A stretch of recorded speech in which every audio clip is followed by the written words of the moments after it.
Be'ezras Hashem Yisbarach Yom Sheni L'Parshas Korach.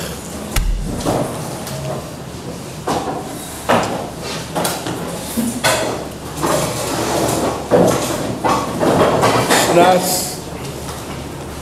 Tavshin Ayin Zayin Yeshiva Tiferes Avigdor.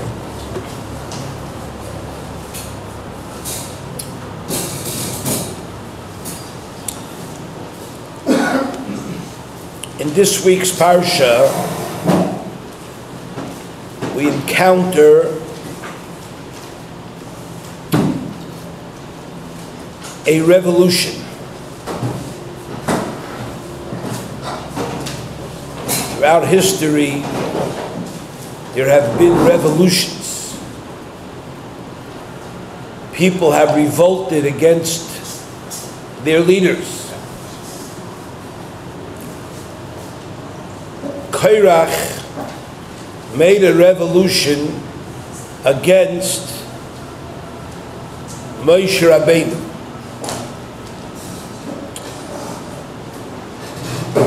Now, usually, to make a revolution, what you require is people who are going to undertake the revolution with you. So sometimes the person who wants to start the revolution, what he does is he finds, or maybe he has an issue with the leadership that is shared by the masses. The leadership is too oppressive. The leadership is starving us. And the key is to unite the people to band together to revolt. And there's a number of ingredients you need to make a revolution. You need some people in power to join you. You need people in the masses, numbers. Korach had an issue with Moshe Rabbeinu. The problem was that his issue wasn't everybody else's issue. So he needed to figure out what was the issue that would arouse the masses. But before you arouse masses, what you need to do is you need to find a way how to undermine the leadership.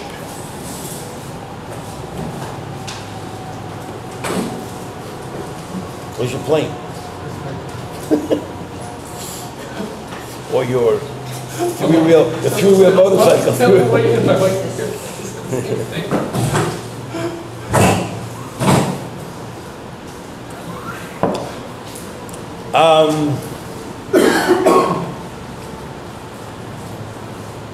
So,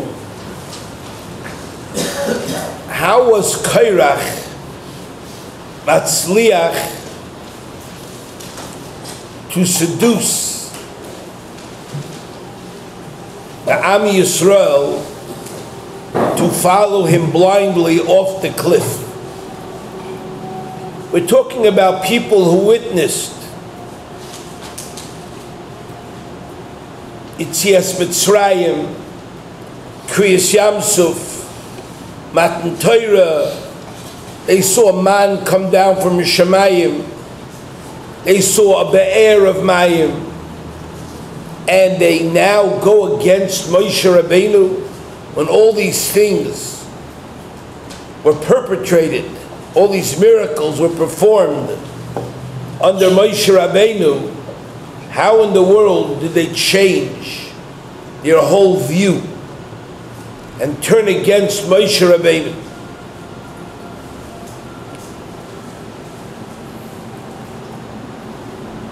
This is a tremendous question, but if we can understand it,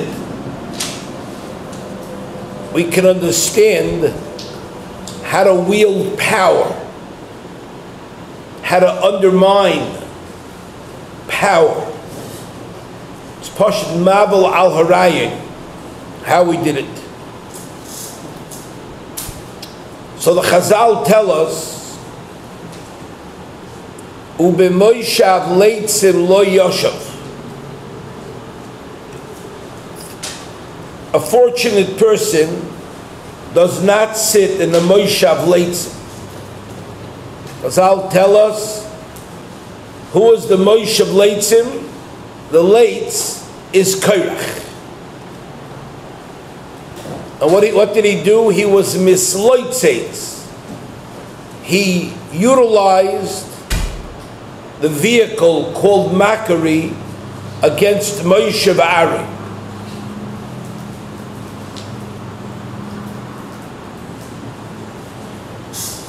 It's amazing, you win over the masses. You get them to do the craziest things. You don't have to bring them theses. You don't have to present them with shtiklach Torah, with proofs. All you have to do is to get them to undermine their knowledge, what they know with clear proofs, what they know is absolute emes, v'gam b'choy aminu la'olam. You get the masses to undermine their absolute knowledge. How's that? You use leitzos. Now that's a great tool, because if you ever want to be makar of Yidden, the Yiddishkeit, leitzos, is tremendous. Once I learned this secret, I employed this tool to the best of my ability. I always attempted to depict a life devoid of Torah and mitzvahs for what it is, a life of emptiness, a life of garnished. The Gemara says that the usefulness for litzonis is to be used against avodah zarah. When somebody is machshiv and eitz ve'even as a deity, as their God, the best way to deal with that is litzonis. And litzonis does wonders. Let's see how Korach employed litzonis. Ma'asa, what did he do? Kinas aleim kol ha-kohol. He gathered the whole kohol to himself. Shenemar v'yakel aleim Korach es kol eda. And he began to say, Lifnehem, divrei litzonis. He said, let me tell you a ma'isa. Listen what litzonis is, because you learn an amazing thing. Almana achas hoyse b'shchunas. There was a certain widow in my neighborhood, he said, and she had two young girls, Yisroel, with her, and she had one field. And she told his children one day, we have to plow the field. So he started to plow the field. Moshe Rabbeinu comes running over, and he says, you can't plow the field using a shor v'chamor together.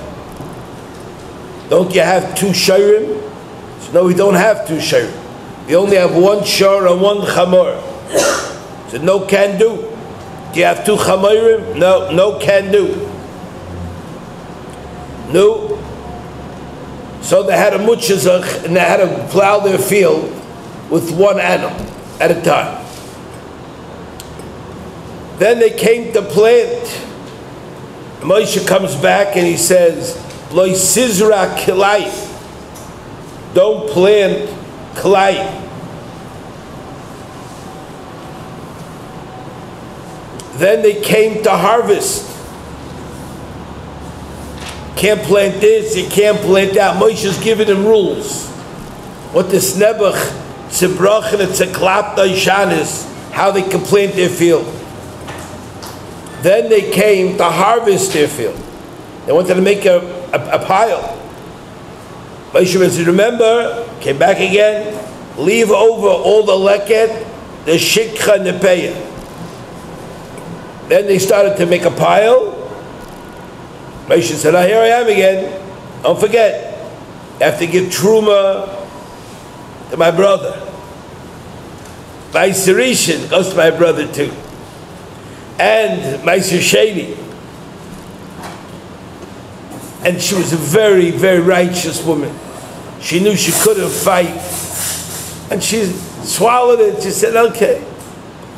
Nach tzaris, nach a bissel tzaris. Had all my tzaris. No, nach a bissel tzaris.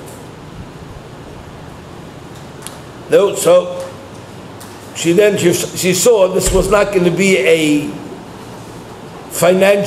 good financial undertaking. Every day, second day, Moshe Rabbeinu was knocking on her door, telling her new rules. She decided to sell her field. And she bought 2 shepsalach.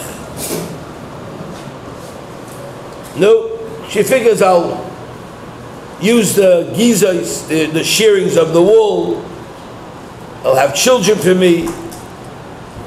No, as soon as they gave birth, Aaron HaKohen's knocking on the door. Mazel tov.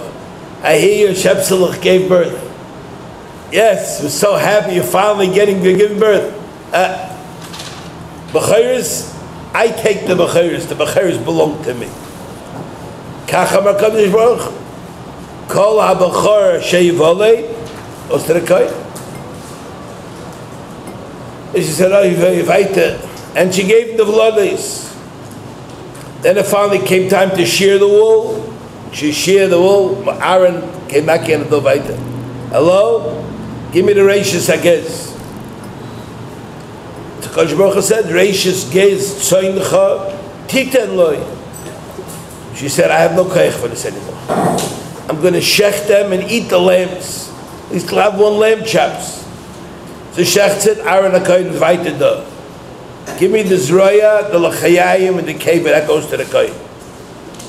She said, what's going on? He said, even after I shechted my lambs, I'm not safe from these vultures. And she couldn't take it. So she said, Harei hein olai chayrim. She made them chayrim. She made them hektish. Aaron HaKohen said, Baruch Hashem. Anything you make chayrim, stam charamim is l'kohanim. He said, I'm a kohen, I'll take now the whole lambs. And again he took all the lambs. Kodesh Baruch Hu said, Kol chayrim b'Yisroel l'chol yir. So he took it, he left it here with the 2 young girls that were crying, veins the chayz to Egin. And they said, Kedain, look what these people do for themselves. Moshe and Aaron take the cleanup, everything they take for themselves, and they always say, this is what HaKadosh Baruch Hu said. This is what HaKadosh Baruch Hu said. And you realize this story is Shtus v'Hevel, Baba Maisa. It's a play, it's a skit. And this play depicts Rabbeinu Shalom, Moshe v'Aaron as the hungry money grabbers. The Goyim, there's a famous play, a Goyish play, and it's one big piece of garbage. By the Goyim, it's very, very fundamental. And all the schools, they read it, and they play it, and they show it, And it's an old play. And in that play they depict Yidden. How do they depict Yidden? As the Shailak. The greedy, hungry Shailak that is mamish out to take all the goyim's money and to charge them interest and to this and to that. This is called the Litzonis. And the reason why it's a bunch of garbage, a story, is because all these mitzvahs did not apply until you came to Eretz Yisroel. In the Midbar, these mitzvahs did not apply. But Korach managed to put this story in, and he took a number of maises, dinyonis, and he was matzliach to be mefata. Wow, this Torah, looking at it from this angle, in reality, this mamish, blood-sucking, parasitic, cynical Torah, the mamish tries to grab your hard-earned money for themselves. All these plans, the rabbanim, the rabbis, come with these ideas. This is the Korach Litzonis. This is what's called Litzonis. Now let's understand what Litzonis is. Litzonis is taking something choshev, or taking something that is not choshev, but people think it's choshev, and you're mizalzel it, you undermine it, you challenge it, you belittle it. And once you do that, it could be the holiest of the holiest thing. It could be a very smart person who knows klor, the chashivas of this. But afal pike, he's going to be impressed, he's going to be seduced, he's going to be overcome with this Litzonis.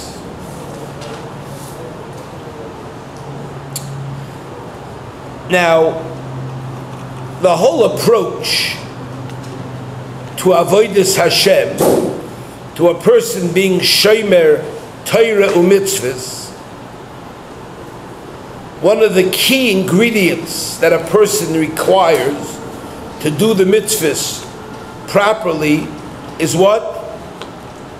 He needs to take Hashem serious, he needs to take the Torah serious, Shimon, and he needs to take the mitzvah serious. The more serious you take something, the more careful you will be fixing it. You ever see a guy playing with a computer, trying to fix it? It's funny, they never make jokes when they fix computers. Then they get serious. Everybody's acting serious. You ever see a shayitz, a buffoon, working on a car, tinkering with a car? He doesn't make Litzonis. He takes it serious. He curses at the carburetor. He curses at his computer. He gets angry. He gets this. He gets that. And the fellow doesn't take it seriously. Takes it very seriously. Guy comes make jokes. You don't want to hear jokes right now. Now it's serious. You have to know what undermines, and it's mamish from the gereste chidushim in the Welt. So the biggest chidushim. You would think if a guy is doing something serious, and he's taking it serious, somebody comes and makes a joke, and says, "Come on, take a chill pill, man. Why don't you chill out? What's it? The guy makes his eyes up. Yeah, it's going to have an effect on me. It will. It's going to have an effect on you. The guy is sitting and learning, another bucket comes over and he makes a joke, and he's mevatel with a bittel. You think it's going to have an effect? It's going to have an effect. The Ramchal writes that there are three things that makes a person take Hashem not serious. 3 things that undermines a person from taking Hashem serious. 1, he says, is if you're busy, if you don't have time to think, if you're involved in the world. Number 2, Schoik velotzai, litzanos, jokes on litzanos.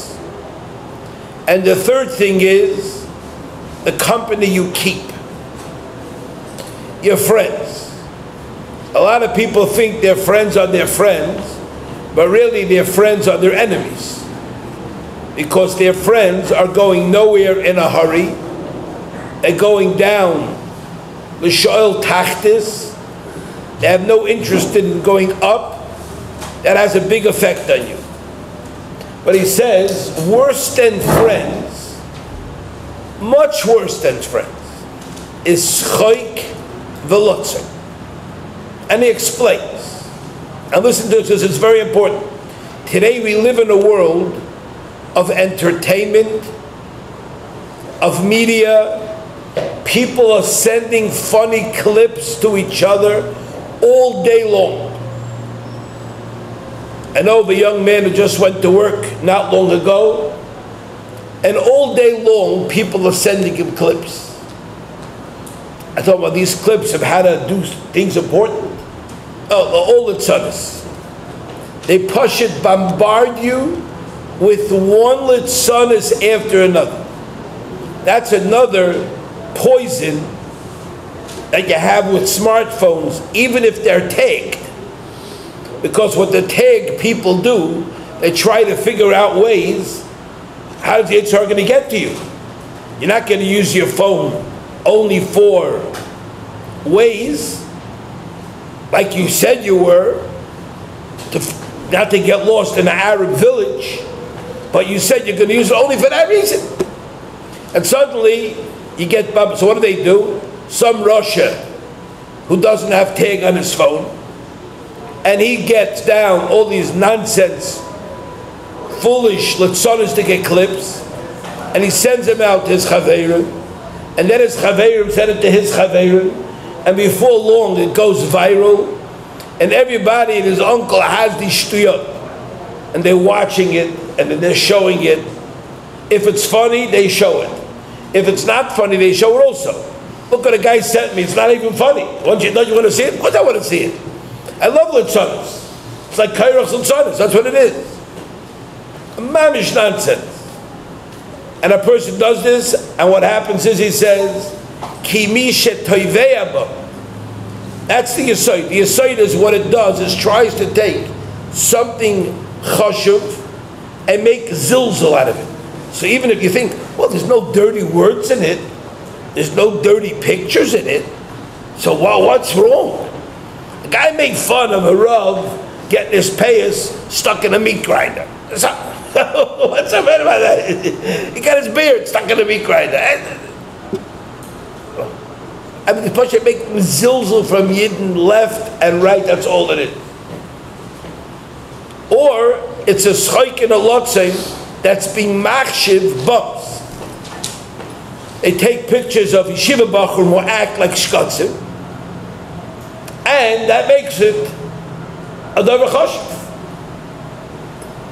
And he says if a person is into this kind of litzanis, of which today every second guy is on it. Just go on your WhatsApp, you'll see right away. Thousands of nonsense, shtus, vehevel, litzanis, mamish garbage. He says if a guy goes into this, he says it's kimisha toiveh biyam agodol. It's like somebody dropped him in the middle of the Atlantic Ocean. Shekoshe ma'oid lehimolet mimenu. It's very difficult to escape it. Now why? How does it work? What's the mechanics of this? Everybody says, why can't you just take it easy? We just want to have a little fun once in a while. Can't always be serious. He says, Kiniyas schoik hu ma'abe the slave ha'adam. What schoik does, it makes a person's mind turn to jello. His ability to discern between toiv and ra, between good and bad, he said he loses reasoning, he loses seichel, and it's not Mosheles boy. Pashat says it's so extreme, it's unbelievable. He says it's like a shikr or a SHLITA.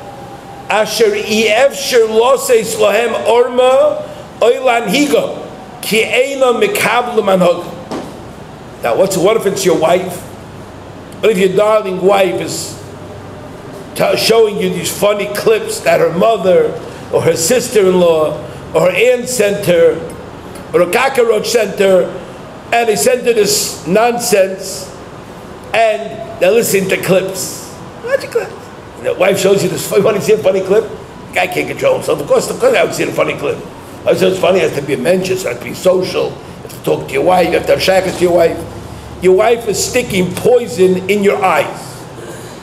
Your wife is now giving you a shot of poison in your ears.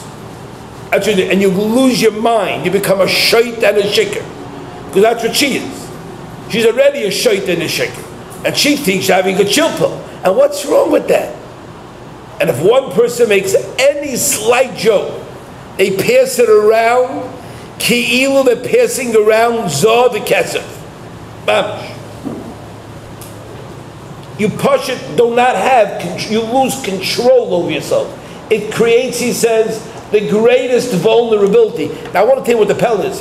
He doesn't say if a guy's making fun of Torah. No.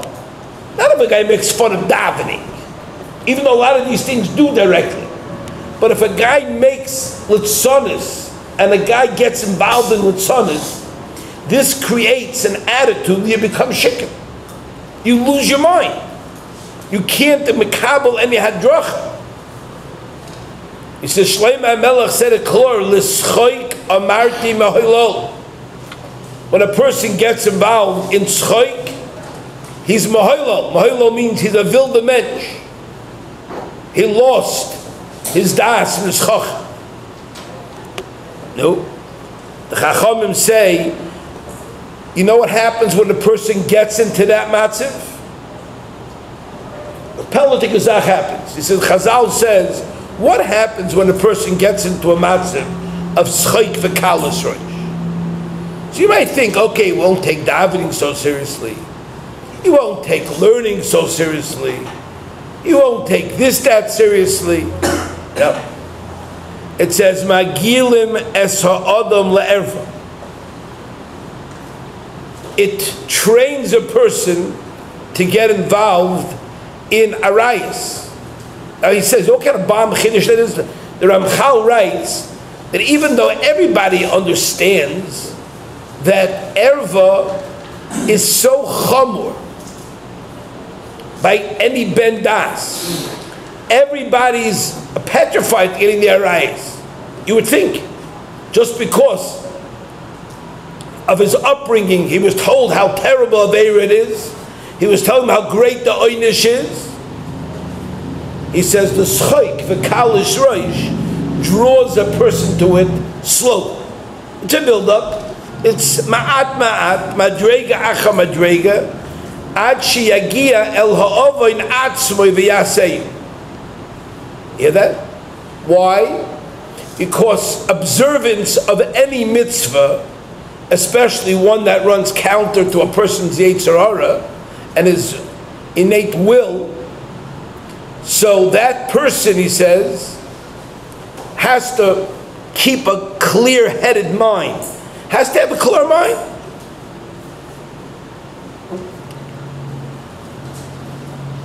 And a person who has a clear mind will be careful for the turns and be careful what he's going to do. But if a person gets involved in schoik v'lotzain, what that person is going to happen to that person, it removes his mind from achshavos, hayisharos, v'ayuniyos. I'll tell you another peldik azak. Want to have a guy have a crash? Put in a tape with some funny jokes while the guy's driving. And some comedian gets on and he makes jokes and everybody starts to crack up in the car. and the guy he's a shikar and shaker. It's like driving drunk. The guy will become so full of his funny laughs, he will become totally unaware that he's hitting a guardrail or that he's getting too close to the car in front of him. He's going to forget where he is. He has no control over himself till all of a sudden, so the guy is texting to his friend, LOL, laughing out loud. The next thing he knows, he ran somebody over and he's dead. And now he's laughing all the way to the next world. No, that's what happens. You lose your das. That's what a person has to understand. And he goes on. The Ramchal doesn't stop with this. He continues plaguing this subject, pursuing it, how terrible it is. He says it's such a powerful tool. It's like a guy has a mug in his shield that is completely oily. So whatever you throw at it gets deflected. Boom, boom. The thing is like oiled up and geschmeared. The thing is not going anywhere. Nothing getting through this shield. That's what this is.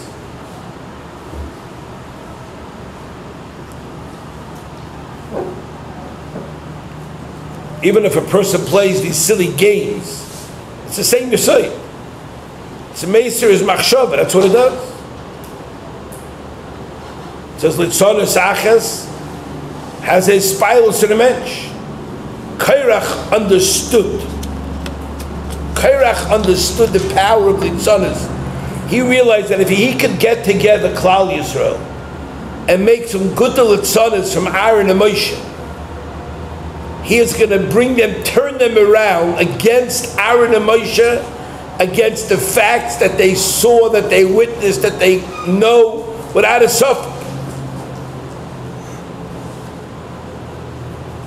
That's why a person has to understand the importance of taking life serious. Now we always have this thing in our minds that if you take life serious, so you're a person who's always ungetzeigen. In Hebrew the word is kashuach. You look always, wound too tight. I remember the first time I went to Brisk and I watched the Briskerov's children together, sitting together at Simchas, and I felt that it would be daggers.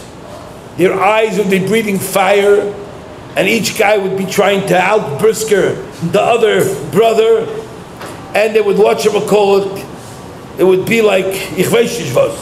Wo sagt der Rambam do? Wo sagt der Rambam do? Every word they'd be going nuts at each other. I remember it was shocked me. I remember all there was smiling. I remember there was laughing. I remember there was light conversation. I remember trying to get up there, and I got up there, and I started to put my ears on. What are these funny jokes that I telling him? Is he telling him, "Nu, who's Geld? Rabbi Yosheber, a Witz? You heard a Witz? Let me tell you." Or he's telling him a Witz, a joke. No. What it was Scharfkeit. They were talking. In a way, it was a sichas chulin shel talmidei chachamim that was light, enjoyable, but there was no litzanas, and it wasn't schoik. And I remember being very duly impressed. And if you ever went to talmidei chachamim, and the ones that I met a couple, they didn't look like they were having issues with nerves. They all looked like they were relaxed. They looked like they were smiling. They appeared happy. They appeared very pleasant. The Kabul people will save upon them yofes, not like you would expect. Even though they weren't telling over any of the jokes that everybody was sharing in the street. That wasn't what they want you to call.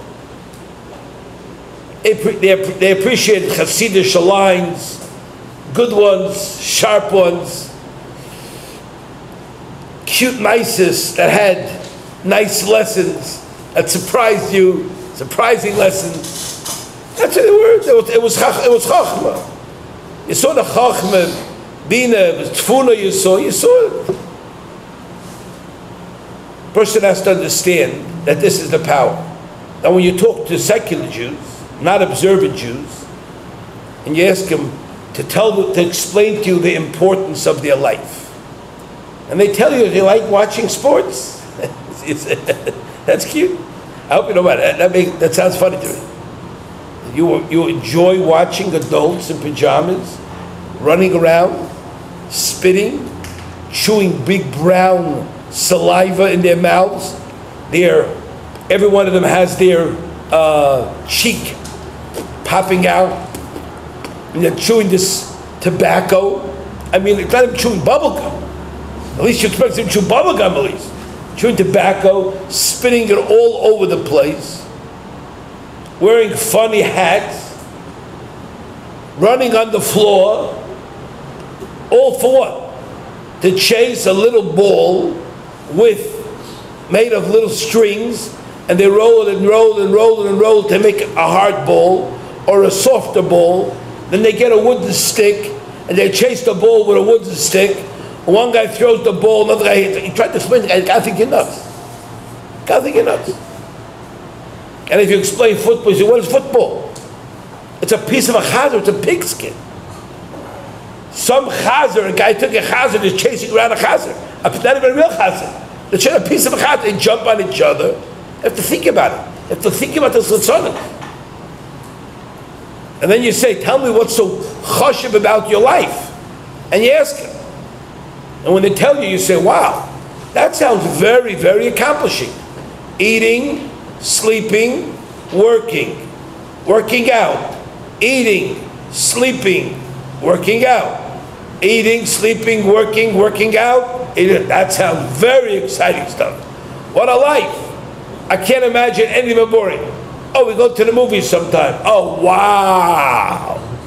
But if you depict to them what they're doing, they're looking for stuff to say to them they're bored. That is how you ploy litzanos. And then they go home. There's never been a time when a person comes to a frum neighborhood, kimat, it's like magic. They come to a frum home for Shabbos, and their mind boggled. They're blown. They can't understand how it's possible. How the kids sit there. How come the children not fighting? How come they're not running away? How come they're eating? I've had many people ask over the years, do you give your kids like some pills before the meal to keep them? No. I said, if so, you know, Rabbi, don't abuse them. Tell them they can go now. I said, no, they want to stay here. They enjoy listening to the conversation. That doesn't go in their mind. Of course not. A person has to understand this, a person has to grow from this, and a person has to understand this. But we have to learn this is how Korach, it's not the rebellion of Korach, it's how he fomented this rebellion.